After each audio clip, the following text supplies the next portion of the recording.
오늘은 하나님의 얼굴을 구함이라는 제목으로 말씀 나누도록 하겠습니다. 우리 신앙은 하나님과 친밀한 교제입니다. 요약하면 성령의 조명으로 인격체이신 하나님을 알고 그 하나님과 사랑하는 친밀한 사랑의 관계입니다. 요한일서 1장 1절부터 3절까지를 좀 읽어보면 이렇게 말씀합니다. 태초에 있는 생명의 말씀에 관하여는 우리가 들은 바요 눈으로 본 바요 자세히 보고 우리의 손으로 만진 바라. 그러니까 태초에 있는 생명의 말씀 예수 그리스도에 관하여 들은 바다. 근데 들은 거로만 끝난 게 아니라 눈으로 보았고 자세히 보았고 우리 손으로 만졌다. 인격적 관계를 말하는데 2절 이 생명이 나타나신 바 된지라. 이 영원한 생명을 우리가 보았고 증언하여 너희에게 전하노니 이는 아버지와 함께 계시다가 우리에게 나타나신 바 된 이시니라. 3절 우리가 보고 들은 바를 너희에게도 전함은 너희로 우리와 사귐이 있게 하려 함이니 우리의 사귐은 아버지와 그의 아들 예수 그리스도와 더불어 사귐이라. 여기 아버지와 그의 아들 예수 그리스도와 더불어 우리의 사귐이 교제가 되어야 한다 이렇게 말하죠. 그러면서 1장 6절 만일 우리가 하나님과 사귐이 있다 하고 어둠에 거하면 거짓말을 하고 진리에 행하지 아니함이거니와. 여기 하나님과 사귐이 있다 이렇게 말하고 있어요. 우리 신앙의 핵심은 이 하나님과 사귐인 것을 기억할 필요가 있어요. 마틴 노이드 존스 목사님이 쓴 요한일서 강해를 보면 그분 강해 설교집 1권 130쪽에서 이렇게 말합니다. 기독교는 모든 관계나 삶의 분야에 대한 기독교적 원리들이나 가르침을 적용하는 데에만 주된 관심을 기울이는 자들이라고 말할 수는 없습니다. 물론 그리스도인들은 적용에 대한 관심을 가져야 합니다. 하지만 이것이 그들로 하여금 그리스도인이 되게 하는 것은 결코 아니라는 것입니다. 기독교는 그 정도의 것이라고 얼마나 쉽게 생각하는 자리에 있는지 모릅니다. 얼마나 많은 사람들이 사실 말씀을 적용하는 것이 기독교의 전부라고 생각하고 있습니까? 그리스도인의 삶이란 본질적으로 가르침에 대한 적용에 있는 것이 아닙니다. 그러니까 이런 얘기죠. 오늘날 많은 사람들이 기독교에는 말씀을 따라 산다, 말씀으로 산다 이렇게 말하는데 그 말씀을 따라 사는다는 말의 의미를 왜곡해서 잘못 이해해가지고 그 말씀을 잘 알고 그 말씀을 적용해서 살면 되는 것이다 라고 생각하는 것을 말하면서 이 마틴 노이즈 존스 목사님은 그게 아니다, 기독교는 그게 다가 아니다 이렇게 말하는 거예요. 그럼 뭐냐?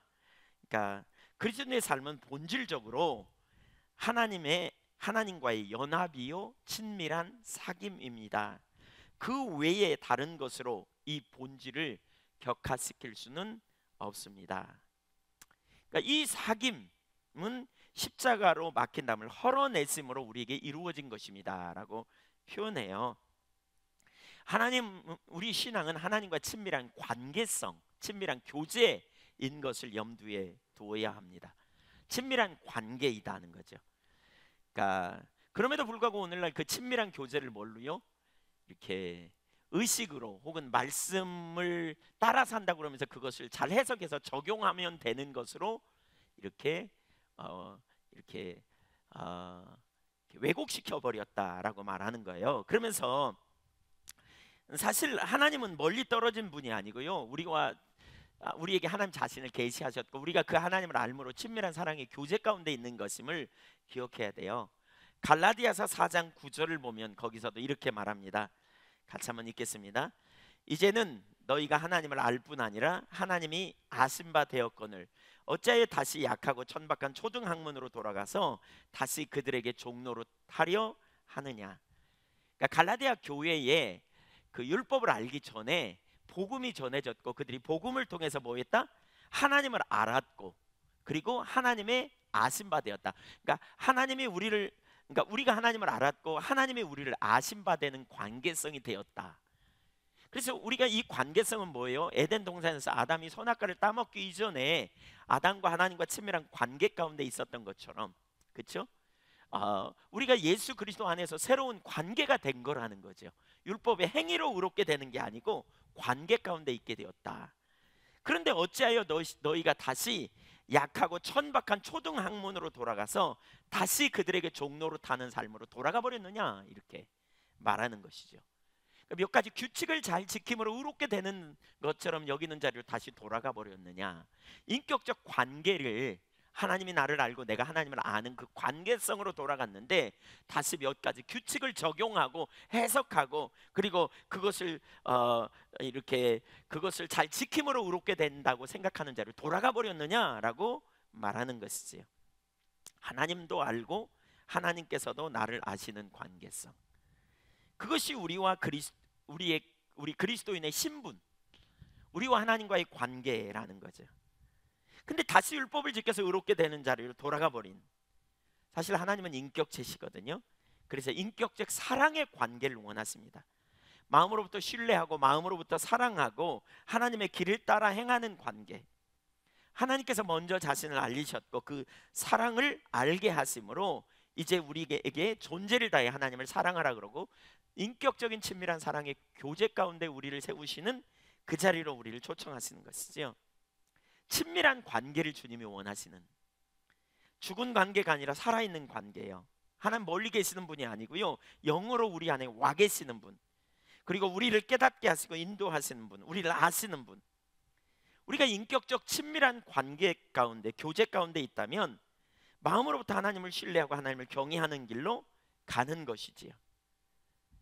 그러니까 친밀한 사랑의 관계성을 뭘로 바꿔놨다? 의식으로 바꾸고 어떤 다른 몇 가지를 적용하는 것으로 바꿔버린 것에 대해서 갈라디아 교회를 책망하고 있는 것을 볼 수 있어요. 친밀한 교제, 그것이 하나님이 우리에게 원하시는 성경적 관계성이에요. 그래서 사귐이 있는 관계. 근데 이 친밀한 교제를 의식으로 대체할 수 있다는 거죠. 이사야 시대가 그랬고요, 예레미야 시대가 그랬고요, 아모스 시대나 이런 시대, 또 예수님 당시 바리새인들, 이건 뭐 우리가 하도 많이 찾아봤기 때문에 찾아보지 않고 그냥 간단히 제가 언급하면 이사야 1장 11절 이하에 보면 성경대로 제물을 드렸고 성경대로 제사를 다 드렸거든요. 그리고 성경대로 1년에 3차례 남자들은 여호와께 보이러 와라 그러니까 보이러 왔고, 그런데 하나님 뭐라 그러냐? 제사를 안 받아요. 내가 너희에게 언제 보이러 오라 그러더냐? 이렇게 말씀하죠. 뭐가 문제예요? 1장 2절부터 4절까지 보니까, 이사야 1장 2절부터 4절까지 보니까 그들이 하나님을 떠났다는 거예요. 문제는 뭐냐? 자기들이 하나님 떠난 줄도 그 시대의 사람들이 몰랐다는 거죠. 자기들은 잘 가고 있다고 생각했다는 거예요. 하나님을 떠났음에도 불구하고 떠난 줄 모르고 병들었음에도 병든 줄 모르는 상태. 이게 이제 하나님을 떠난 사람들에게 나타나는 특징일 수 있다. 근데 그들이 하나님을 떠난 줄 모르는 이유는 의식을 잘 지키고 있기 때문이죠. 여전히. 그래서 하나님 떠났다는 사실을 모르는, 문제가 뭐예요? 의식으로. 여기서 말하는 의식은요, 예배 드리는 거, 성경 공부하는 거, 그리고 우리가 하나님께 헌금하는 거, 이런 것들이 다 의식일 수 있고요. 이 의식으로 본질, 하나님과의 친밀한 사랑의 관계를, 교제를, 하나님을 알고 친밀한 사귐의 교제를 누리는 그걸 대체해버린 거죠. 하나님과 친밀한 사랑의 교제, 내가 그분을 알고 그분과의 친밀한 교제 가운데 서는 삶을 살아야 되는데 그거를 대체해버렸어요. 뭘로요? 의식으로 대체해버렸어요. 어떤 그 의식을 잘 지키는 걸로 대체해버리기 때문에.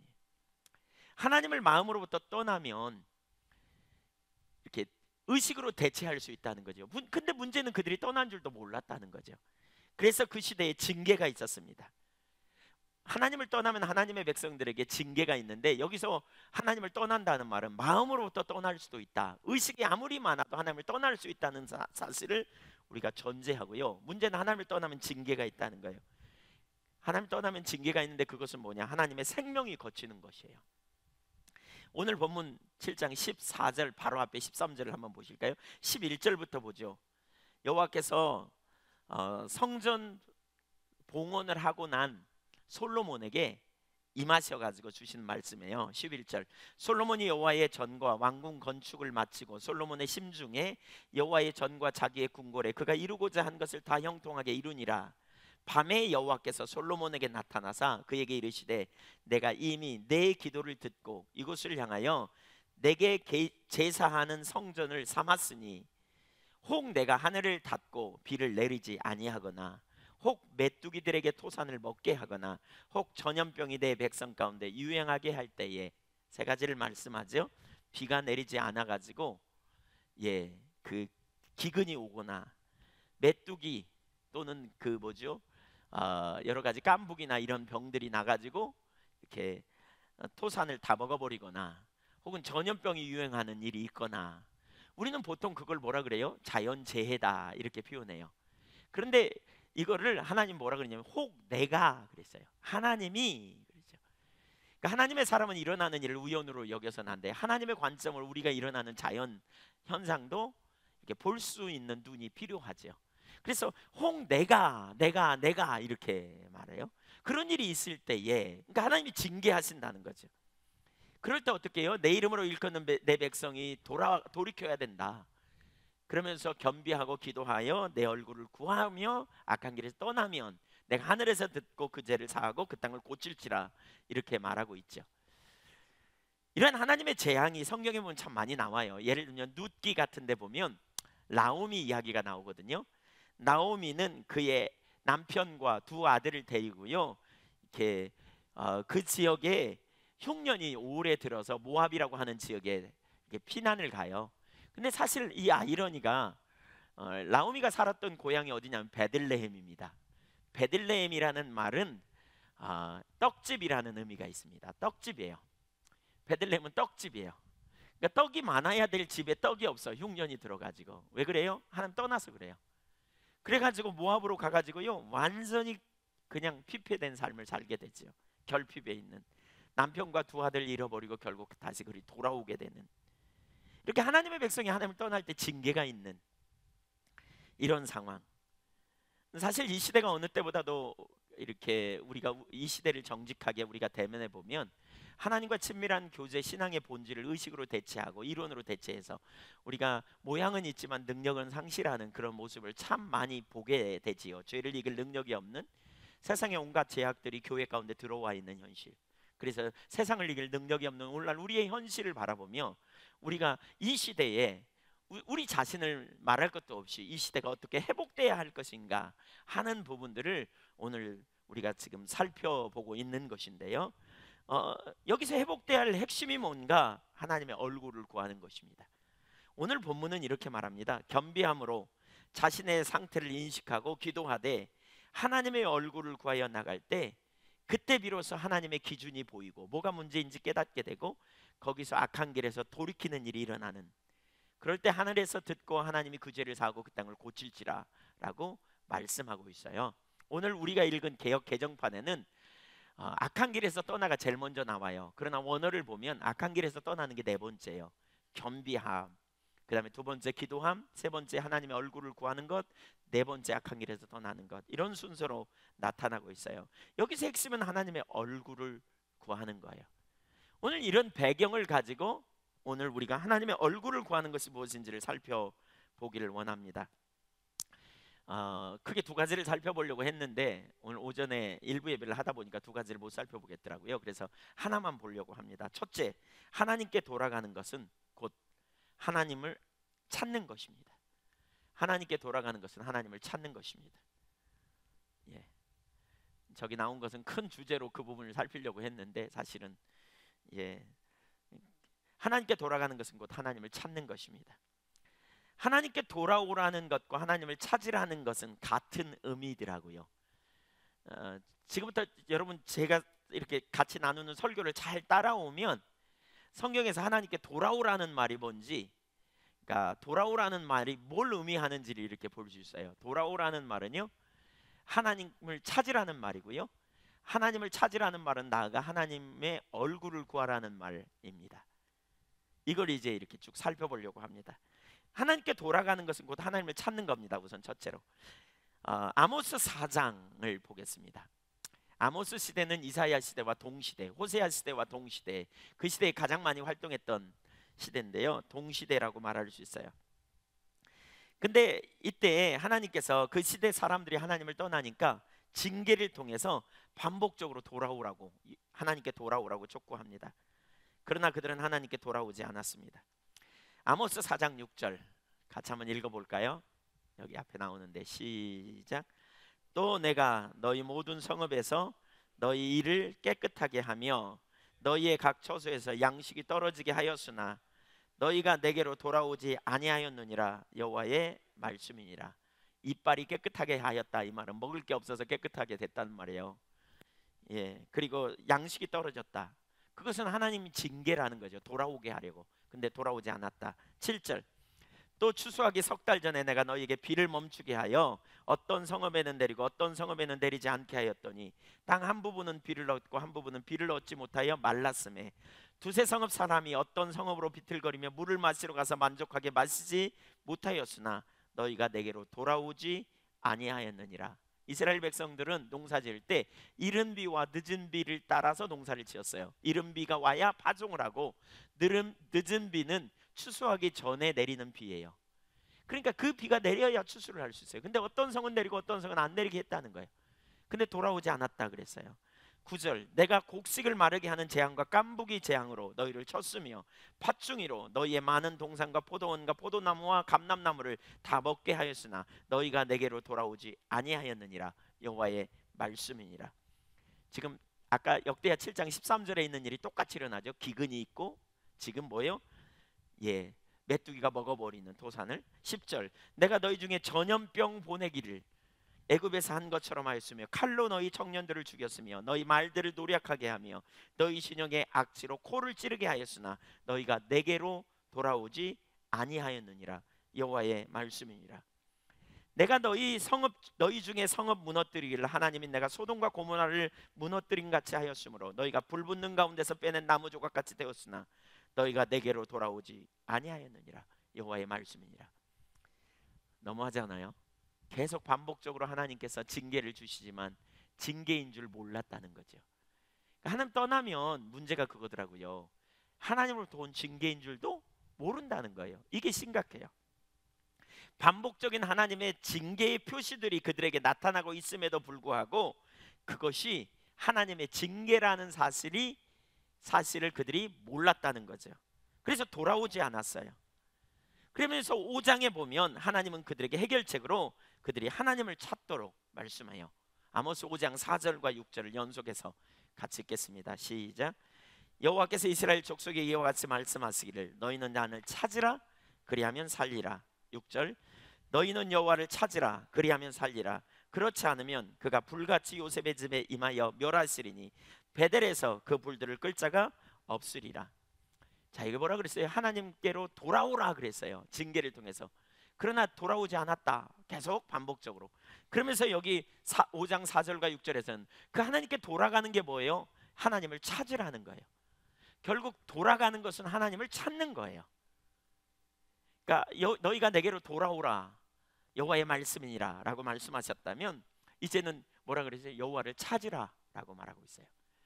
헨리 블랙가비 목사님이 쓴 하나님과 신선한 만남이라는 책의 두꺼운 책에 보면 우리가 가진 얇은 책 말고 다른 책이 있는데 그 책에 보면 그런 말씀이 있어요. 그런 부분을 말해요. 그분이 구약 시대에 선지자들을 통해 하나님께 돌아오라는 말은 그 여호와께로 돌아오라는 말은 제도권으로 돌아오라는 말이 아니었다. 교회 안 다니는 사람한테 돌아오라 이 말이 아니었다.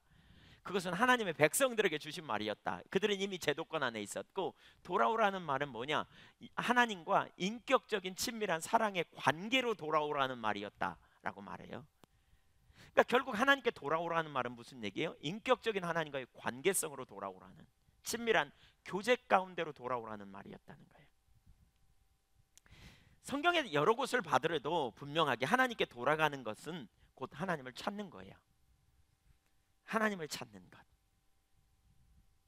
두 번째, 하나님께 돌아가는 것은 하나님의 얼굴을 구하는 것입니다. 하나님께 돌아가는 것은 곧 하나님의 얼굴을 구하는 것입니다.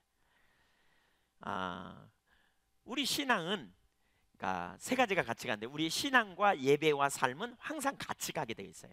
신앙이 왜곡되면 예배가 올바르지 못하고요, 삶의 열매가 안 맺혀요. 예.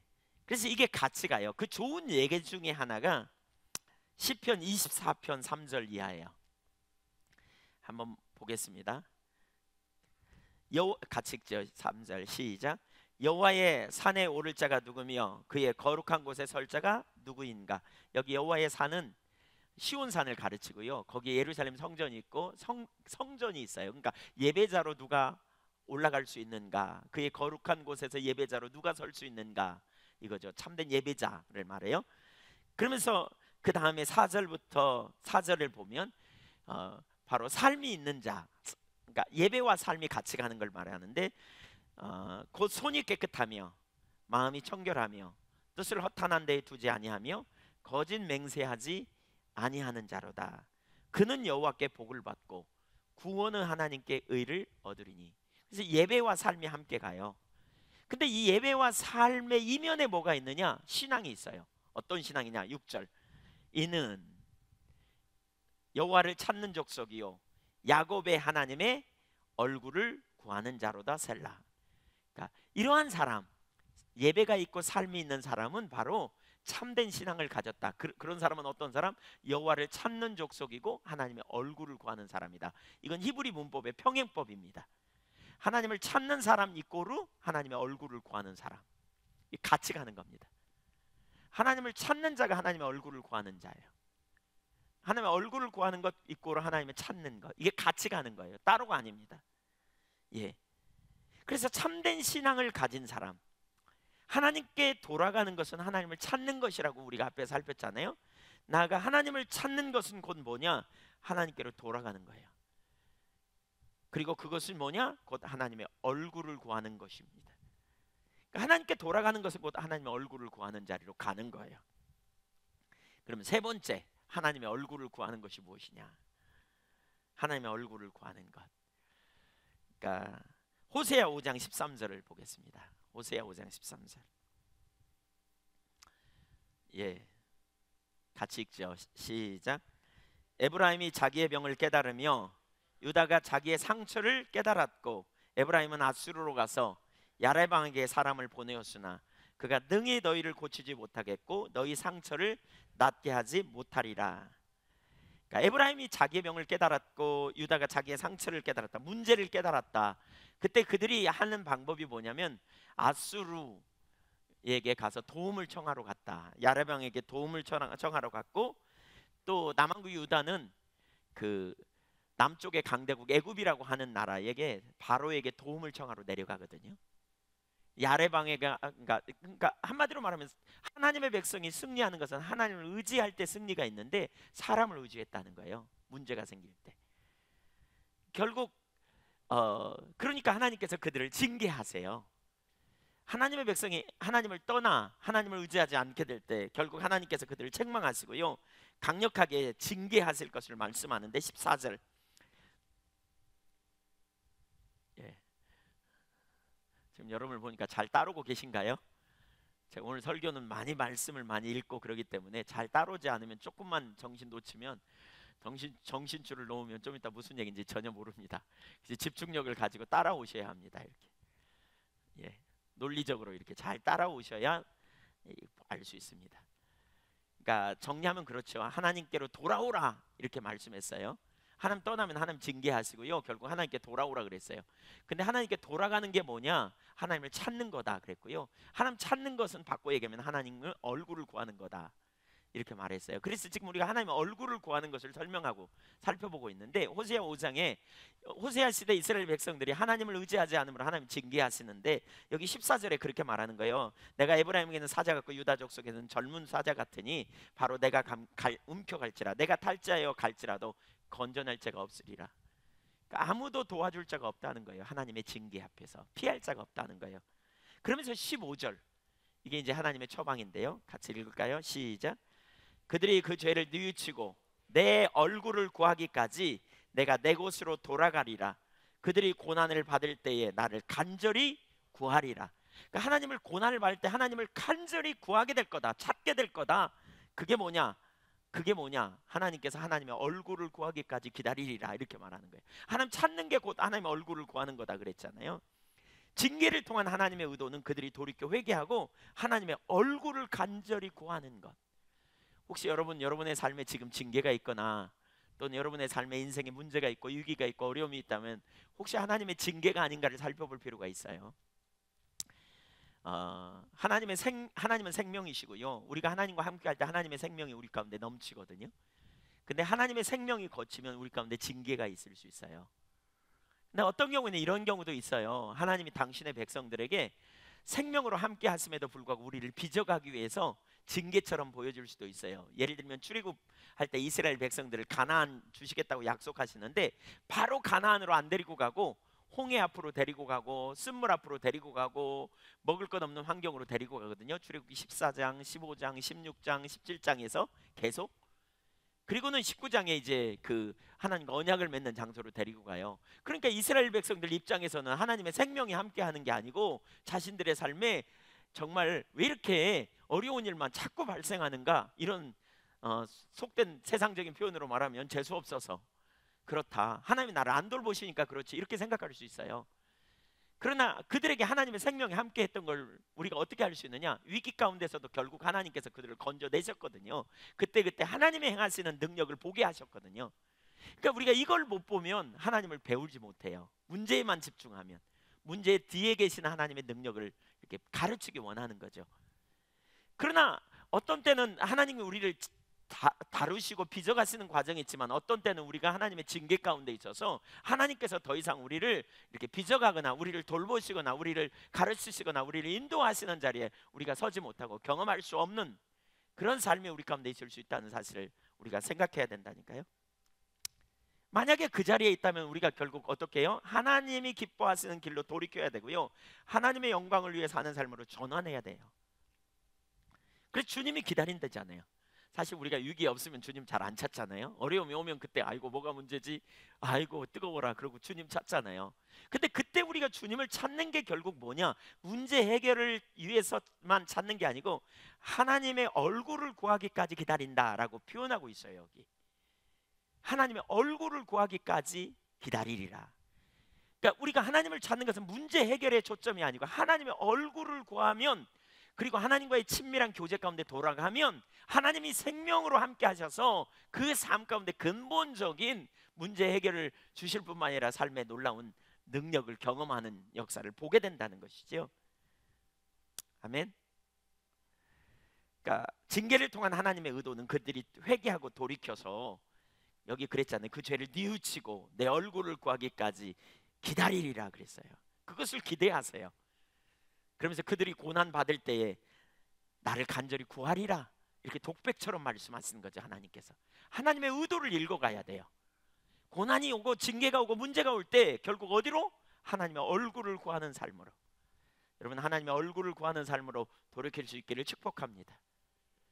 하나님의 의도가 뭔가를 보셔야 돼요. 자, 그러면 하나님의 얼굴을 구하는 게 뭔지 곧 다음 구절을 보면 좀 더 우리가 알 수 있는데요.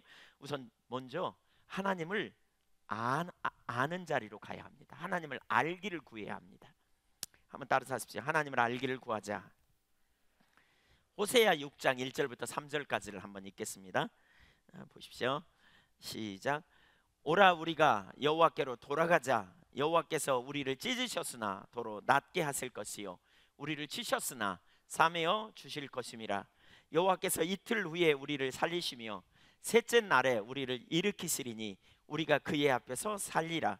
그러므로 우리가 여호와를 알자. 힘써 여호와를 알자. 그의 나타나심은 새벽같이 어김없나니 비와 같이 땅을 적시는 늦은 비와 같이 우리에게 임하시리라 하니라. 여기 이렇게 말하죠. 우리가 여호와께 돌아가자. 여호와께 돌아가면 어떻게 해요? 찢으셨으나 징계가 있었으나 도로 싸매어 주시고 우리를 치유하실 것이다, 이렇게 말해요.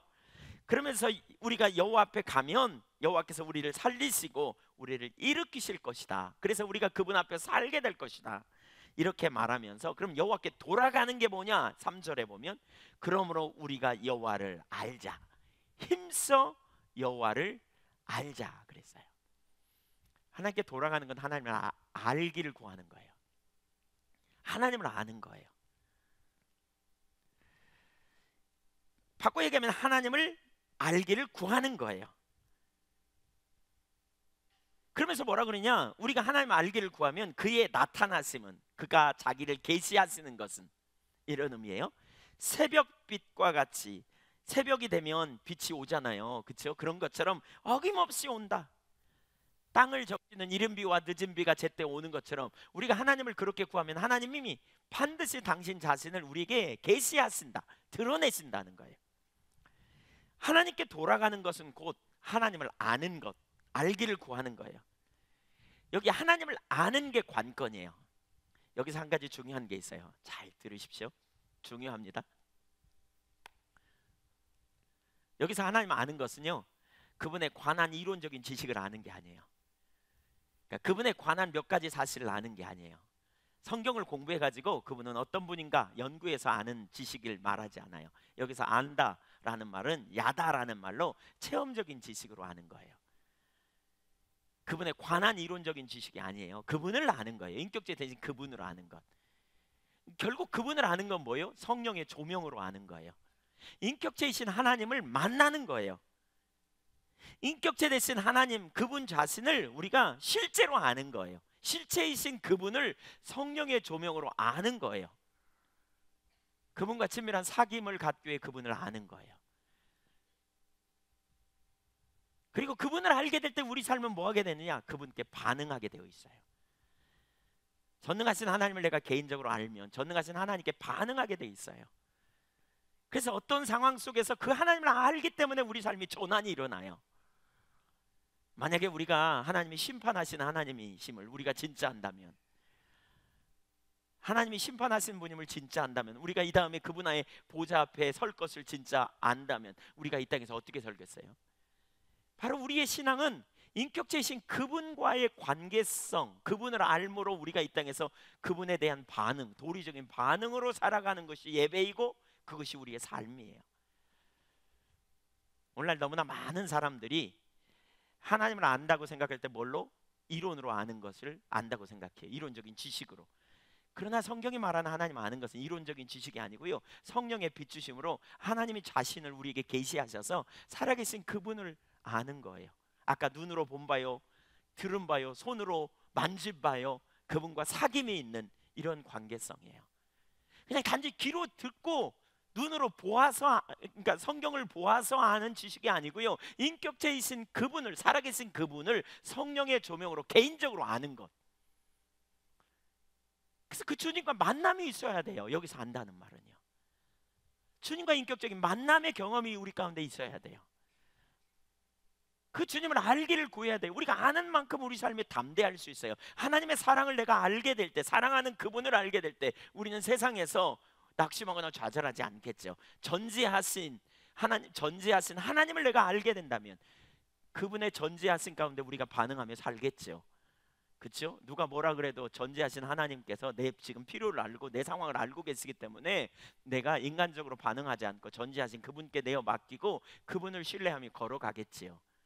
전능하신 하나님, 그분을 내가 개인적으로 알아.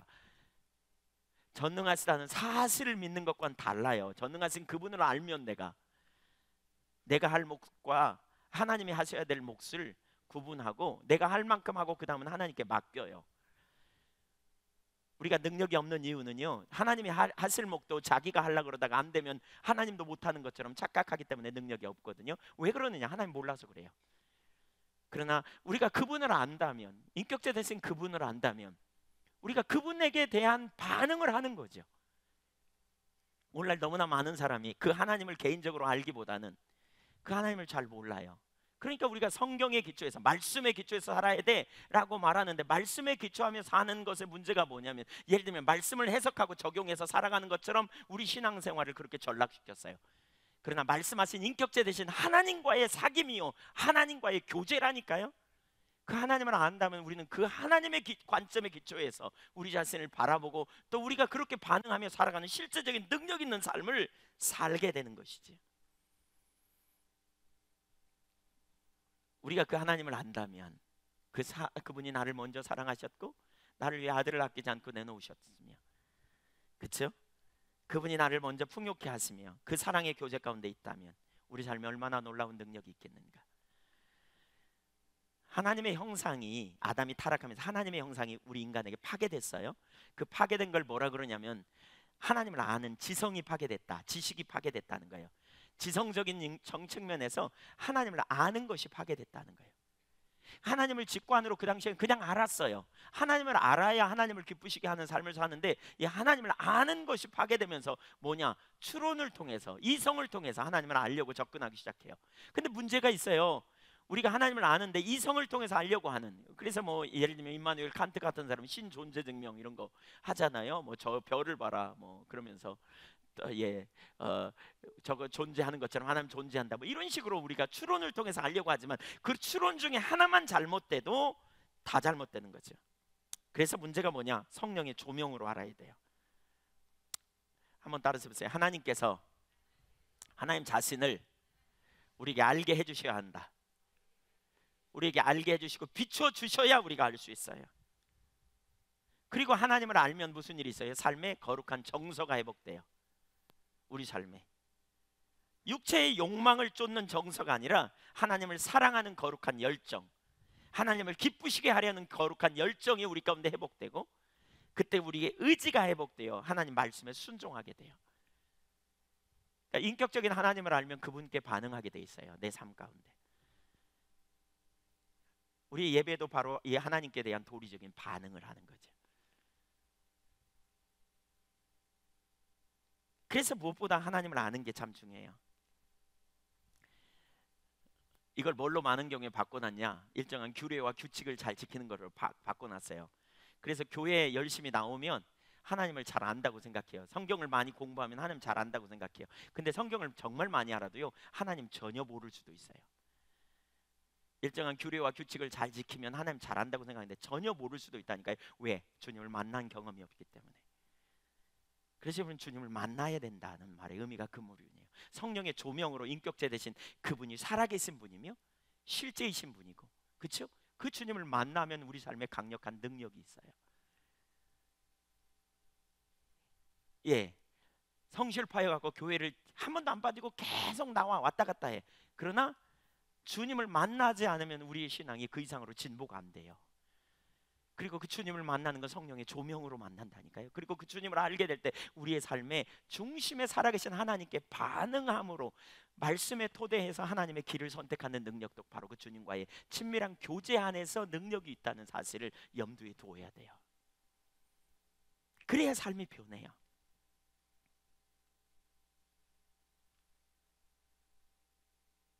여러분, 우리의 가족들이 교회에 계속 열심히 나와도 인격적인 주님을 만나지 못하면 습관적인 신앙으로 전락하고요, 주님 때문에 삶을 전환하는 일이 잘 안 일어나요. 교회에서 듣고 도덕적인 어떤 수준에서 메시지를 듣고 그걸 바꿔보려고 노력하지만 중심의 전환은 안 일어나요. 왜 안 일어나냐면 주님을 만나지 못해서 그래요. 그러니까 성령의 조명으로 인격체 되신 주님을 만나야 돼요. 비춰짐이 필요해요. 그래서 우리의 가족들이나 여러분 자신도 그 자리에 있다면 구도자라고 자꾸 여기셔야 돼요. 구도자. 내가 주님을 더 알아야 된다. 여러분의 남편이나 여러분의 아내나 여러분의 자녀나 여러분의 부모님을 위해서 여러분이 그렇게 기도하셔야 돼요. 교회는 오지만 인격적인 주님을 만나지 못한 것 같다.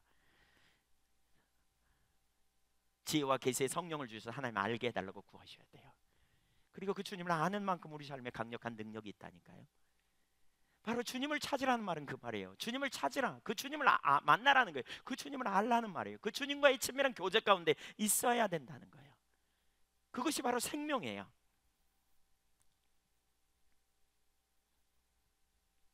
우리가 주님을 알기를 추구해야 돼요. 그 은혜를 사모해야 돼요. 한번 따라서 하십시오. 지혜와 계시의 성령을 내게 주셔서 하나님을 알게 하여 주옵소서. 예, 하나님 아는 만남, 인격적인 주님과의 관계. 여기 하나님 안다는 말은 인격적인 친밀한 관계를 말해요. 그래서 우리가 하나님 알기를 추구해야 돼요. 그 은혜를 사모해야 돼요.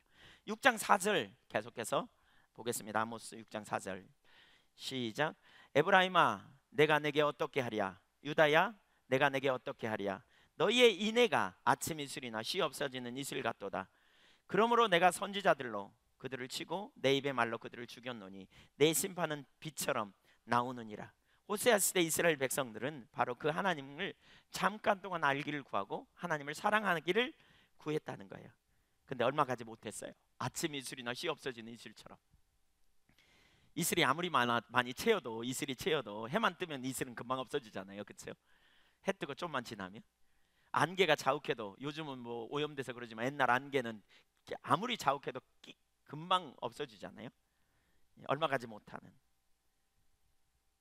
그래서 그들을 이렇게 반복적으로 선지자들로 선포하게 했다는 거예요.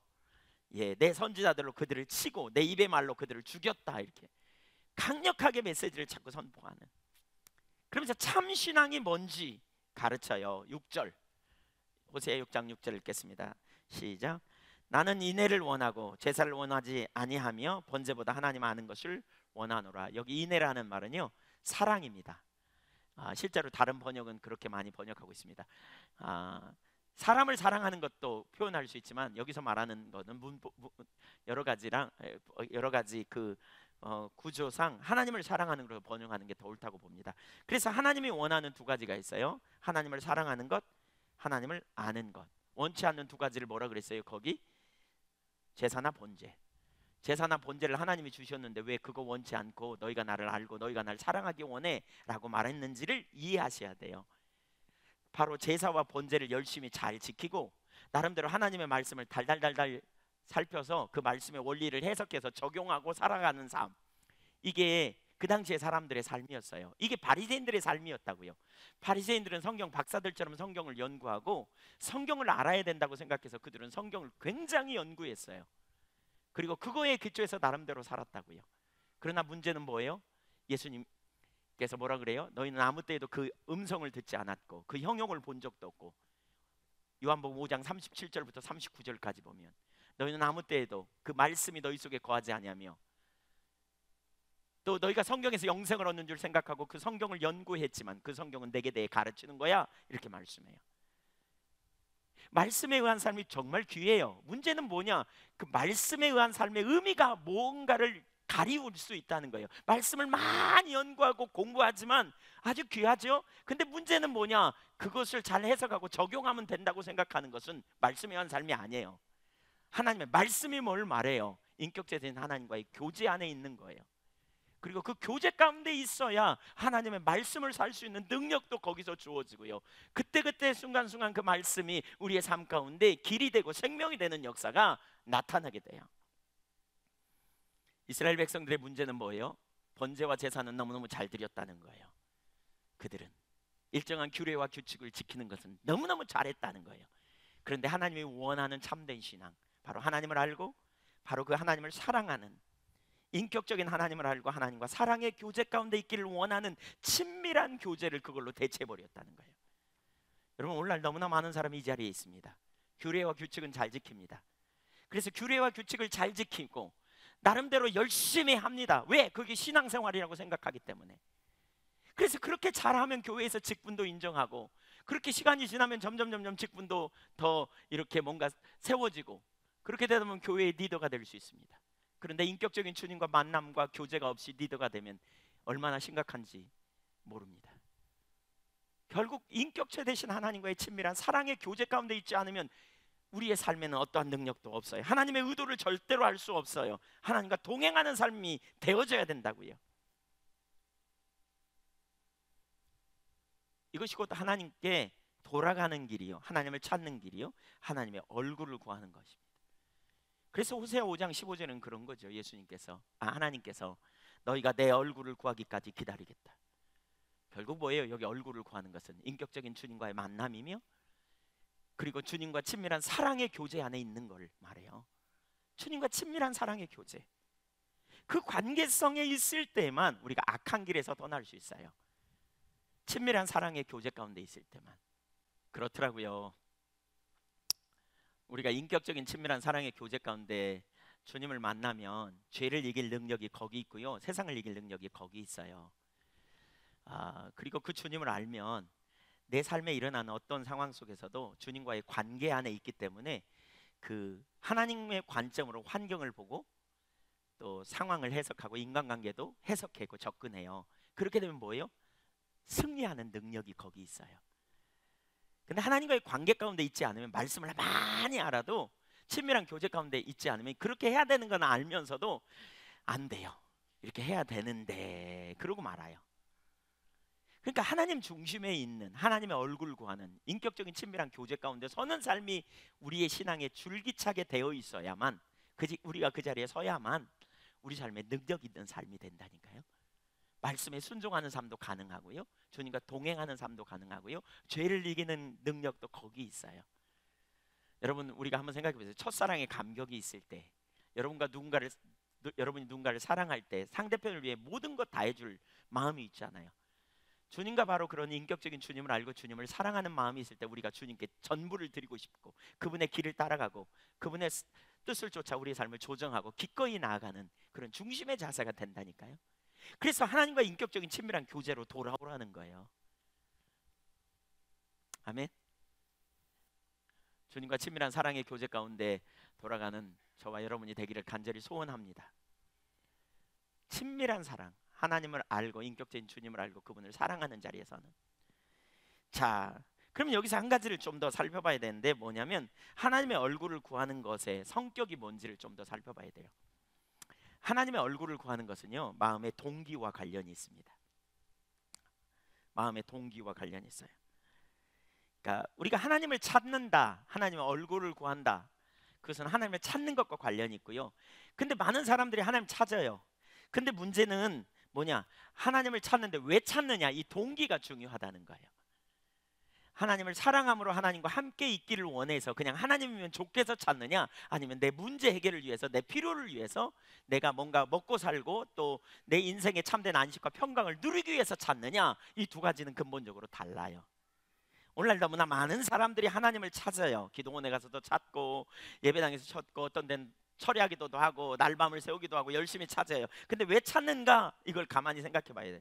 필요 때문에 찾는가? 문제 해결을 위해서 찾는가? 하나님께서 임재하신다고 하니까 찾는가? 뭐 때문에 찾는가?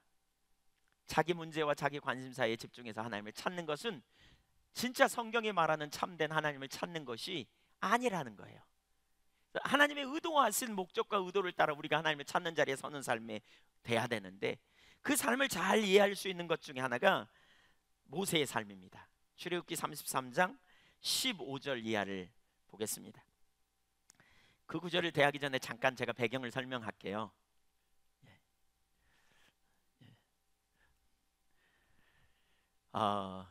이스라엘 백성들이 애굽에서 출애굽하다가 금송아지를 만들어요. 모세가 산에 십계명 받으러 가니까 금송아지를 만들잖아요. 산 밑에서 아론과 함께. 그것 때문에 하나님이 진노하시죠. 금송아지 우상 만들어 가지고. 그래가지고 이 백성을 다 쓸어버리겠다 이렇게 말씀하여. 그랬더니 모세가 중보기도해요. 하나님, 이 백성을 쓸면 어떻게 합니까? 하나님의 명성이 뭐가 되겠습니까? 그러면서 이렇게 말하죠. 이 백성을 없애려면 하나님 제 이름을 하늘의 생명책에서 지워주세요. 진짜 모세는 하나님의 사람이었던 것 같아요. 그래서 정말 그 하나님의 마음과 의중을 알고 그렇게 기도하는. 그러자 모세의 기도를 들은 하나님께서 그러자 그렇게 말씀해요. 뭐라 그러냐면 내가 너희를 편케하리라. 그러면서 모세에게 내가 가나안 땅은 너와 이스라엘 민족에게 주겠다. 그러나 나는 너희와 함께 가지 않겠다. 왜냐하면 너희가 목이 곧은 백성이라 내가 너희와 함께 가면 너희 다 죽일 것이기 때문에 내가 내 천사를 보내서 가나안 땅을 얻게 해줄게 이래요. 한편으로 말하면 가나안 땅을 얻게 해준대요. 하나님께서 누구를 통해? 천사를 통해. 어떻게 생각하면 신나는 일이잖아요. 그렇죠? 예, 좋은 일이잖아요. 그 땅에 여러분 한번 생각해 보세요. 그냥 너무너무 척박한 땅이고 농사도 지을 수 없는 땅이고 낮에는 무진장 뜨겁고 밤에는 정말 그 너무너무 춥고 돌이 잔뜩 있는 땅, 불도 자랄 수 없는 땅, 비가 오지 않는 땅, 아주 척박한 땅. 사막은 비가 안 오는 땅이기 때문에 척박하잖아요. 그러니까 먹을 것도 제대로 없지. 얼마나 춥고 덥겠어요. 짜증나죠. 목욕을 한번 제대로 했겠어요? 근데 가나안 땅 주신대. 가나안 땅을 무슨 땅이라냐? 젖과 꿀이 흐르고 아름답고 광대하대. 너무 보기에도 아름답고 젖과 꿀이 흐르는 땅. 야, 정말 그 땅에 들어가는 게 얼마나 신나겠어요. 그것도 그냥 간다는 게 아니고 천사를 통해서 주신다 그런다니까요.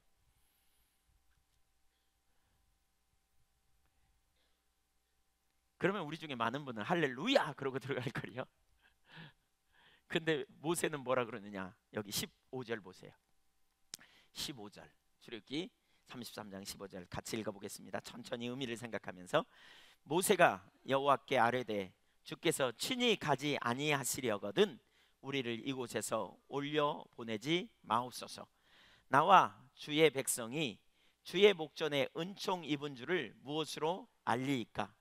주께서 우리와 함께 행하심으로 나와 주의 백성을 천하 만민 중에 구별하심이 아니니까. 여기 뭐라 그랬어요?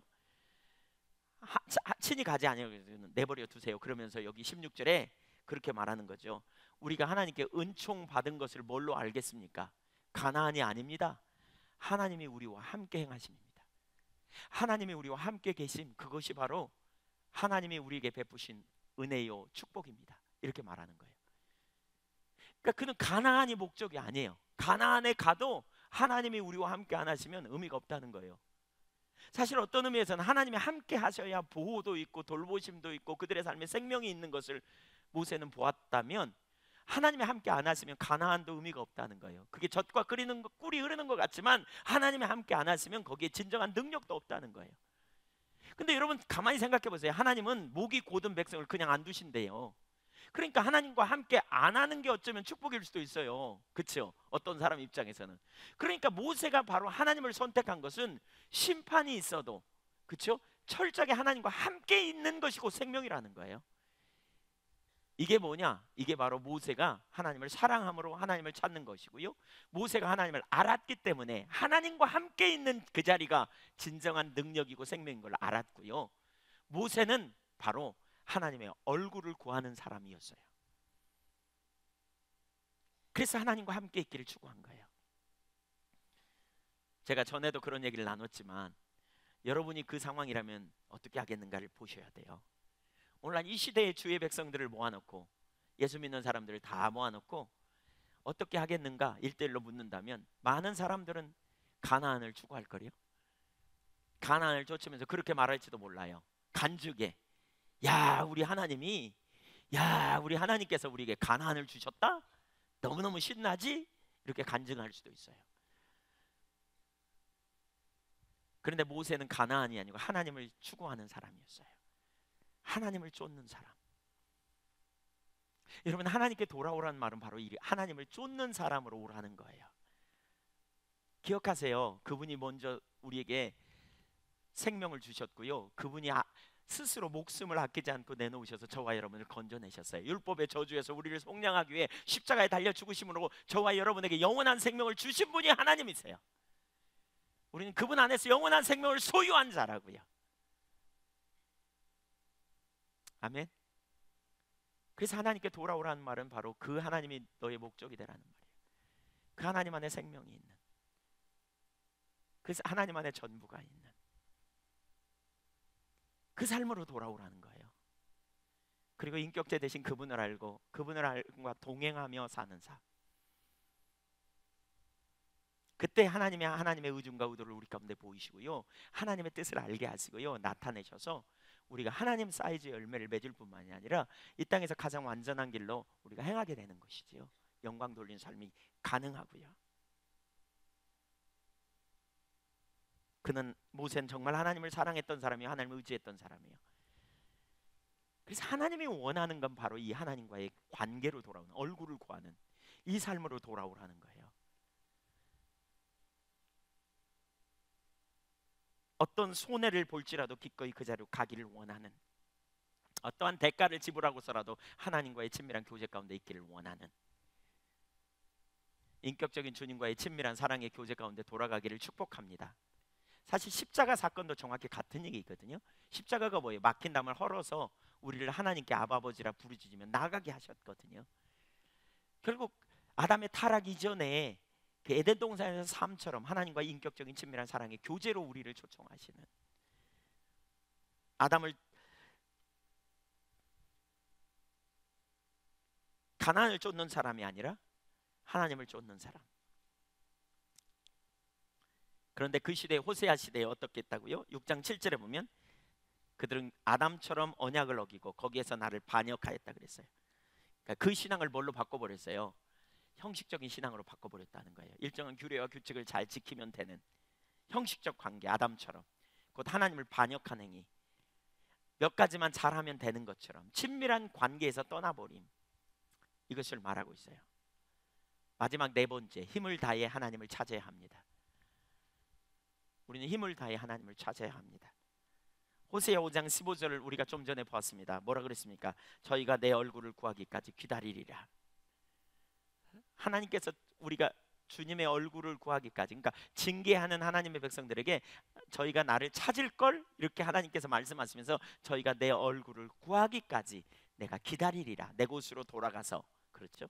그래서 우리가 하나님의 징계 가운데 떠나 있는 오늘날 우리의 현실, 우리 자신, 여러분 자신이 그 자리에 있다면 말할 것도 없고 오늘날 이 시대를 바라보며 우리가 긍휼히 여겨달라고 하나님께 구하면서 우리의 죄를 회개하고 하나님의 얼굴을 구한 자리로 돌아가야 돼요.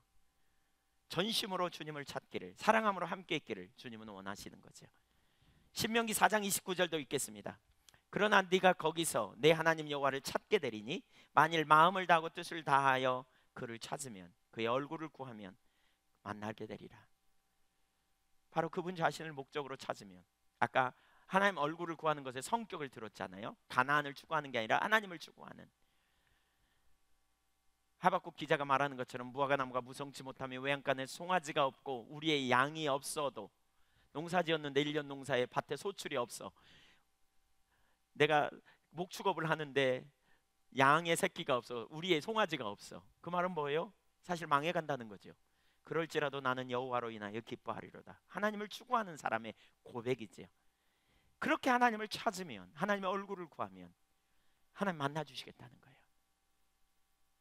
오늘 너무나 많은 경우에 우리는 우리의 눈앞에 있는 필요와 눈앞의 관심에 우리의 초점이 집중돼요. 사실 하나님께서 그 모든 것을 우리에게 더해 주신다니까요. 먼저 그의 나라와 일을 구하면. 예레미야 29장 13절, 너희가 온 마음으로 나를 구하면 나를 찾을 것이요 나를 만나리라. 힘을 다해 하나님 찾는다는 말은 하나님만이 인생의 유일한 목표와 목적이 되는 걸 의미해요. 하나님 얼굴을 구하는 삶. 그렇게 찾으면 하나님 만나주시겠다는 거죠. 고린도전서 2장 2절, 내가 너희 중에서 예수 그리스도와 그의 십자가에 못 박힌 것 외에는, 다른 본문에는 그렇게 설명하고 있어요. 십자가에 못 박히신 그분 외에는 아무것도 알지 아니하기로 작정했다. 하나님만, 예수님만 알기 원했다는 거예요. 바울 사도는 그분을 아는 만큼 능력이 있으니까, 그분과의 온전한 관계성에서 승리하는 삶이 있으니까. 그래서 아브라함의 시작은요, 아브라함은 믿음의 조상이었던 아브라함 처음에요, 인격적인 주님과 만남이 시작됐고요, 그가 단번에 삶이 변화되지 않았어요. 그는 자기 아내를 빼앗길까봐, 자기 죽을까봐 아내를 누이 동생이라 그래가지고 아내 뺏기는 막 그런 오리를 범하고 막 실패하잖아요. 그러나 그가 주님과의 관계성에서 계속 있기 때문에 점점 그의 신앙이 자라가요. 형식적인 신앙, 일정한 규칙을 잘 지키는 신앙에서는 삶이 변화될 수가 없어요. 안 변해요. 그러나 인격적인 주님을 알면 알수록 우리 삶이 자라가요. 변화돼요. 성숙되어 가요. 온전케 되어져 간다고요. 바리새인들의 문제를 예수님이 그걸 지적한 거죠. 너희 조상 너희 아브라함의 후손이었다면 너희가 그렇게 안 살 텐데. 사실은 행실로 따지면요, 바리새인의 행실이 아브라함보다 훨씬 더 완전한 삶을 살았다고 말할 수 있다고 봐요. 그런데 아브라함의 손을 들어줘요. 왜요? 아브라함은 가면서 계속 하나님과 인격적 교제 안에서 자라가고요, 결국 마지막 순간에 그는 하나님만이 그의 인생의 유일한 목적이요 목표였고 하나님의 자원과 능력으로 승리하는 삶이 그에게 있었거든요. 그래서 아브라함을 통해 하나님의 영광을 받으신 거죠. 그러나 율법주의자들, 바리새인들은 자기들의 힘과 노력으로 열심히 하려고 하다가 결국 하나님의 영광에 이르지도 못하고 결국 겸손하지 못하고 교만한 자리에 섰던 것을 볼 수 있는 것이지요. 마지막 한 가지 예만 살펴보고 마치겠는데요, 아사 임금의 예입니다. 아사 임금. 아사는 훌륭한 왕이었습니다. 그는 하나님을 찾았습니다. 하나님의 백성들로 하여금 하나님 찾게 했고요, 결국 하나님께서 사방에 평안을 주시는 좋은 예입니다. 역대하 14장, 15장, 16장을 통해서 아사 임금의 예를 살펴보고 마치려고 합니다. 역대하 14장 1절, 아비야가 그의 조상들과 함께 누움에 다윗성에 장사되고 그의 아들 아사가 대신하여 왕이 되니 그의 시대에 그의 땅이 10년 동안 평안하니라. 아사가 그의 하나님 여호와 보시기에 선과 정의를 행하여, 우선 아사 임금은 하나님을 찾았어요. 그리고 하나님의 길로 행했어요. 그래서 어떻게 했냐, 3절, 이방 제단과 산당을 없애고 주상을 깨뜨리며 아세라 상을 찍고 유다 사람에게 명하여 그 조상들의 하나님 여호와를 찾게 하며, 그러니까 자기만 하나님을 찾은 게 아니고 우상을 제하고 사람들로 하여금 하나님을 찾게 했다는 거예요. 하나님의 얼굴을 구하는, 그의 율법과 명령을 지키게 하고, 또 유다 모든 성읍에서 산당과 태양상을 없애매 나라가 그 앞에서 평안함을 누리니라. 세 가지 일과 그 결과가 나오는데요. 첫째, 본인이 하나님을 찾았다. 둘째, 다른 사람들로 하나님을 찾게 했다. 세 번째, 우상을 제했다. 하나님의 길로 행한 거죠. 그랬더니 하나님께서 어떻게 해요? 평안을 주셨다. 사방에 평안을 주셨다.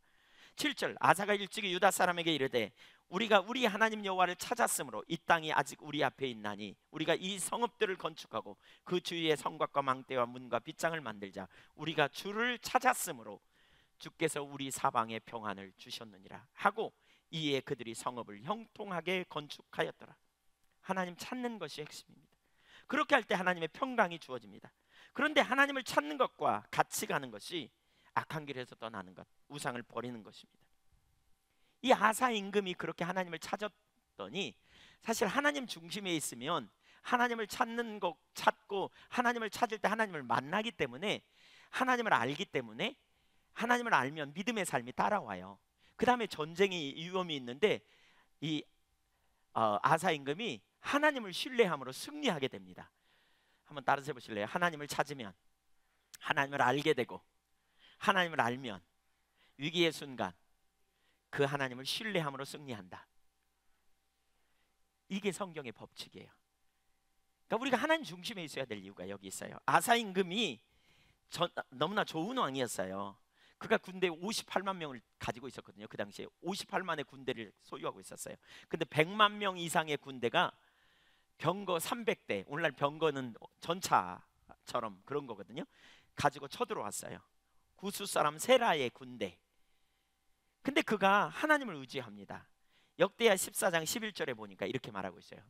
아사가 그의 하나님 여호와께 부르짖어 이르되 여호와여, 힘이 강한 자와 약한 자 사이에는 주밖에 도와줄 이가 없사오니 우리 하나님 여호와여, 우리를 도우소서. 우리가 주를 의지하오며 주의 이름을 의탁하옵고 이 많은 무리를 치러 왔나이다. 여호와여, 주는 우리 하나님이시오니 원컨대 사람이 주를 이기지 못하게 하옵소서 하였더니, 그는 철저하게 하나님을 의지합니다. 그 순간. 그러면서 뭐라 그래서 사람과 하나님 사이의 전쟁이라고 막 갖다 붙여. 막 우리가 하나님 의지하니까, 우리가 하나님 사람이잖아요, 하나님 이렇게 도와주세요. 12절 읽어볼까요? 시작. 여호와께서 구스 사람들을 아사와 유다 사람들 앞에서 치시니 구스 사람들이 도망가는지라. 이게 강력한 능력이에요. 하나님을 의지했더니 하나님이 승리하게 해요. 아사 임금은 참 귀한 왕이었어요. 근데 아사 임금 이전의 상태는 어땠느냐? 역대하 15장 3절 보면 읽어보죠. 이스라엘에는 참 신이 없고 가르치는 제사장도 없고 율법도 없은 지가 오래되었으나, 여기 오래되었다는 말은 아사 이전의 상태. 그러니까 뭐죠? 여기 솔로몬의 통치 후기부터 르호보암 시대를 거쳐 그의 아비 아비야 시대까지, 그러니까 르호보암의 아들 아비야 시대까지 하나님의, 그러니까 세 가지가 없었다. 오랜 기간 동안. 여기 세 가지가 뭐냐? 하나님도 제사장도 율법도 없었다. 그러니까 참신도 없었다. 여기 참신은 참 하나님을 가르치거든요. 하나님이 없었다는 말의 의미가 뭔지를 기억해야 돼요. 그 말은 이런 거죠. 예, 하나님의 진정한 역사, 하나님만 하실 수 있는 능하신 역사가 없었다는 거예요. 언제요? 르호보암 시대나 아비야 시대에, 이 아사가 임금이 되기 전 시대에, 솔로몬 왕의 후기 때부터 하나님의 임재가 거쳐 있는, 그러니까 하나님의 능력이 상실된, 그래서 결국 뭐죠? 하나님의 놀라운 역사가 없는, 하나님은 살아계신 분인데 하나님만 하실 수 있는 능하신 역사가, 임재가 없는, 돌보심이 전혀 없었던 삶을 살았다는 거예요. 얼마나 비참해요. 한편으로 믿음은 있는데, 한편으로 믿는다고 말하는데 하나님만 하실 능력의 역사는 한 개도 경험하지 못하는. 여러분, 우리의 삶을 돌아봐야 돼요. 우리의 삶은 어떤가? 하나님만 하실 능력의 역사가 있다면 그것은 주님의 은혜요, 주님께서 여러분을 붙들고 계신 거죠.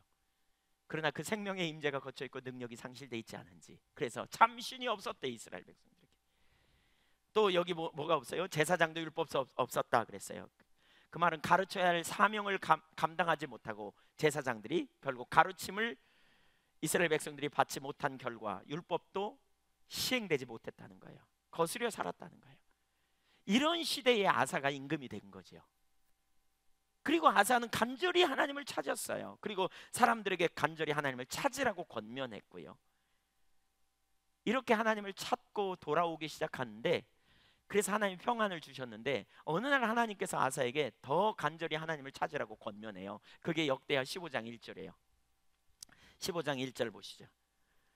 하나님의 영이 오데스 아들 아사에게 임하심에 그가 나가서 아사를 맞아 이르되 아사와 및 유다와 베냐민의 무리들아 내 말을 들으라. 너희가 여호와와 함께하면, 너희가 여호와와 함께하면 그랬죠. 여호와께서 너희와 함께 하실지라. 너희가 만일 그를 찾으면 그가 너희와 만나게 되시려니와 너희가 만일 버리면 그도 너희를 버리시려니와 그랬어요.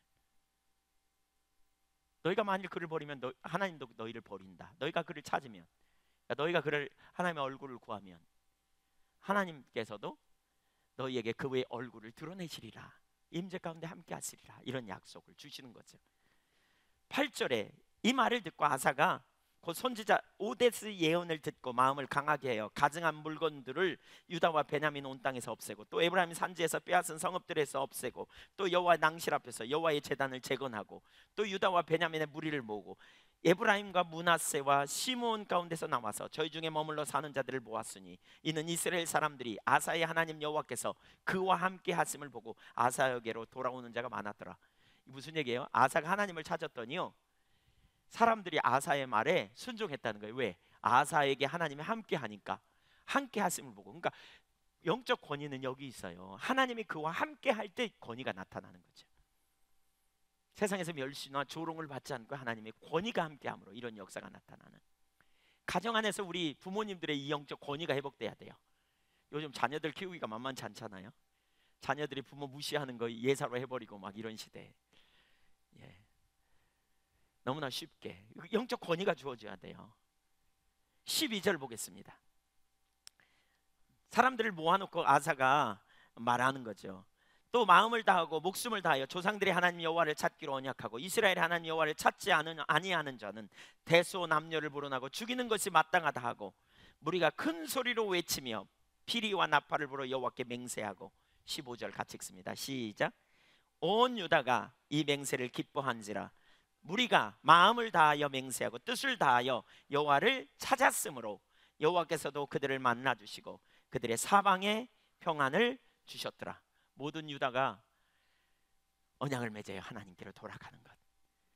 이것이 개혁이에요. 이게 부흥이에요. 온 유다가 기뻐했다. 참신앙으로 돌이키기를 기뻐했다는 거예요. 너무나 놀라운 역사가 나타난 거죠. 그랬더니 하나님께서 그들에게 사방의 평안을, 안식을 그들의 삶에 주셨어요. 너무나 놀라운 역사. 하나님 정말 놀라운 능력의 역사를 이루신 거죠. 이렇게 하나님과 함께 하니까요, 하나님께서 아사에게 권위를 주셨어요. 볼 수 있어요. 왕권을 세우세요. 그래서 16절을 보면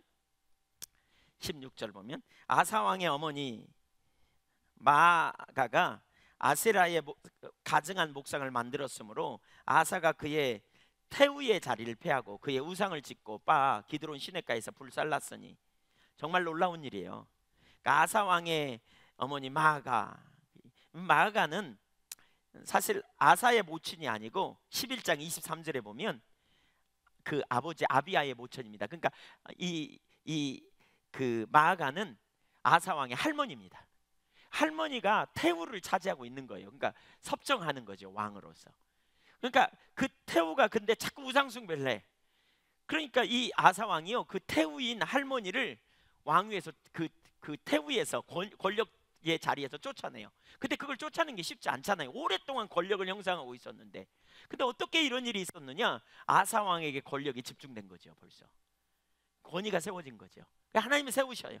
그래서 그는 결단하면서 우상을 숭배하지 않기 위해서 이렇게 쫓아냅니다. 17절. 산당은 이스라엘 중에서 제하지 아니하였으나 아사의 마음이 일평생 온전하였더라. 얼마나 헌신적이었습니까?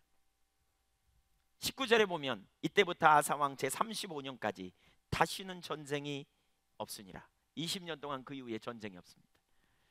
평안이 넘칩니다. 놀라운 승리와 보호가 있습니다. 살아계신 하나님의 역사, 하나님의 생명, 하나님의 부흥이 지속적으로 그들 가운데 임했던 걸 볼 수 있습니다. 20년 동안. 근데 20년이 지난 이후에요, 그러니까 너무너무 중요한 한 부분은 하나님을 지속적으로 찾아야 된다는 거예요. 하나님 찾지 못하니까 아사 왕이 결국 어떻게 되냐? 마지막 순간에는 하나님을 의지하지 못해요. 그래가지고 하나님의 그 정말 그 인정을 받지 못하고요, 하나님께로 이렇게 징계를 받게 되죠. 역대하 16장 1절 보면 아사 왕 제 36년에 이스라엘 왕 바하사가 유다를 치러 올라와서 라마를 건축하여 사람을 유다 왕 아사에게 왕래하지 못하게 하리 한지라. 그러니까 이스라엘과 전쟁이 벌어지려고 하죠. 그때 2절 아사가 여호와의 전 곡간과 왕궁 곡간에 은금을 내어다가 다메섹에 사는 아람 왕 베나닷에게 보내며 이르되, 그러니까 도와달라고 보내는 거예요, 사신을. 그 전에는 전쟁이 있었을 때 14장에서 그는 나이 매우 어렸을 때, 그쵸? 한때 무장한 세라의 군대를 하나님을 의지함으로 물리치는 놀라운 승리를 경험했는데, 지금 다음 순간이 돼가지고 그가 어떤 죄로 가버렸어요? 그렇게 훌륭한 왕이었는데, 일생 동안 하나님을 의지했는데 마지막 순간에 인간적인 방법을 의지해요. 이걸 보면 참으로 두려운 일이에요. 20년에 걸친 평화가 그를 교만케 했던 것 같아요. 결국 하나님 찾는 걸 소홀히 하게 되었고요, 그리고 그 결과 그는 한순간의 잘못된 결정이 그의 삶에 심각한 영향을 갖게 됩니다. 문제는 인간적인 방법으로 큰 승리는 거두었을지 모르지만 심각함은 그 다음에 있어요. 목표는 달성했지만 하나님이 더 이상 그를 신임하지 않으세요. 그리고 그 결과는 나중에 심각합니다. 그러니까 우리 삶 가운데도 이런 일이 얼마든지 일어날 수 있는 것 같아요. 한때 하나님께 쓰임받았던 위대한 믿음의 사람들이 끝이 안 좋았다, 끝에 그냥 싹 잘못돼 버려. 그러니까 하나님의 길을 따라가기보다는 인간적인 길, 그래서 사람들에게 지탄을 받고 이렇게 쓸쓸하게 물러가는 그런 과정이 참 많이 있죠. 왜 그래요? 하나님과의 친밀한 교제에서 떠나서 그래요. 길을 잃으면. 끝까지 우리는 하나님과 친밀한 교제 가운데 서야 되겠어요. 역대하 16장 7절에 이렇게 되니까 선견자를 보내요. 선견자 하나니가 유다 왕 아사에게 나와서 그에게 이르되, 왕이 아람 왕을 의지하고 왕의 하나님 여호와를 의지하지 아니하였으므로 아람 왕의 군대가 왕의 손에서 벗어났나이다. 구스 사람과 룹 사람의 군대가 크지 아니하며 과거에 승리한 말과 병거가 힘이 많지 아니하더이까. 그러나 왕이 여호와를 의지하였으므로 여호와께서 왕의 손에 넘기셨나이다. 여호와의 눈은 온 땅을 두루 감찰하사 전심으로 자기를 향하는 자들을 위하여 능력을 베푸시는데, 이 일은, 지금 한 이 일은 왕이 망령 때에 행하였은즉 이후부터는 왕에게 전쟁이 있으리이다. 평안이 끝나버립니다. 온 땅 온 마음으로 주님을 찾고 주님을 의지하고 주님의 길로 행하고 주님의 얼굴을 구함으로 승리하는 사람에게 놀라운 승리가 있었는데 결국 그는 망합니다. 그러니까 하나님의 선지자가 바른 말을 해도 들을 귀가 없어요. 그래서 성질 나가지고 몇 사람을 감옥에 가두기도 하고 막 이런 일. 10절 아사가 노하여 선견자를 옥에 가두었으니 이는 그의 말에 크게 노하였습니다. 그때 아사가 또 백성 중에서 몇 사람을 학대했더라. 바른 말하는 사람을 학대해. 이제 이렇게 되면 나를 어떻게 알고 그래? 뭐 내가 이 나이까지 살았는데 니네 말 들어야 돼? 막 이렇게 나왔는지도 모르죠. 자기 중심으로 돌아가면 하나님 말씀이 더 이상 안 하다요. 이게 대단히 심각해요. 결국 그가 병에 걸려요. 발이 병들어 매우 유독하거든요. 12절 아사가 왕이 된 지 39년에 그의 발이 병들어 매우 유독하였으나 병이 있을 때에 그가 여호와께 구하지 아니하고 의원들에게 구하였더라. 여기서 말하는 한 가지는요, 우선 병들면 병원에 가면 잘못됐다 이 말은 아닙니다. 절대로. 의학도 하나님으로 도운 겁니다. 그래서 우리는 병원에 부지런히 갈 필요도 있습니다. 근데 여기서 말하는 의원들에게 구했다는 말은 그 당시의 의원은요, 마술을 행했던 사람들입니다. 그래서 마술을 행했다는 거예요. 하나님께 구하지 않았다. 하나님을 의지하고 나가기보다는, 그렇죠? 그가 마술을 의지해서 이렇게 나아간 것을 강력하게 책망하고 있어요. 저를 보세요.